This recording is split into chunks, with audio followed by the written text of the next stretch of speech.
ఇంటింటికి జనసేన ప్రచారంలో మచిలీపట్నం పార్లమెంట్ అభ్యర్థి బాలశౌరికి పెద్ద ఎత్తున మద్దతు లభిస్తోంది. టీడీపీ, జనసేన, బీజేపీ శ్రేణులతో కలిసి నిర్వహిస్తున్న ప్రచారంలో బాలశౌరి కేంద్ర ప్రభుత్వ నిధులతోనే బందరు పోర్టు నిర్మాణం పనులు ప్రారంభించారని, వైసీపీ ప్రభుత్వం చేసిందేమీ లేదన్నారు. విమానాశ్రయం, పోర్టులు, రహదారుల వల్లే పారిశ్రామిక రంగం, రవాణా రంగం అభివృద్ధి చెందుతుందని వివరించారు.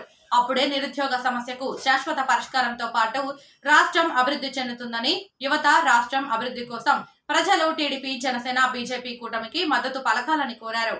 బందరు పార్లమెంటు పరిధిలోని నియోజకవర్గాల్లో గత 5 ఏళ్లలో జరిగిన అభివృద్ధిని కళ్లారా చూసిన ప్రజలు తమ ఓటును తప్పకుండా గాజు గ్లాసుకి అంటూ స్పష్టం చేస్తున్నారు.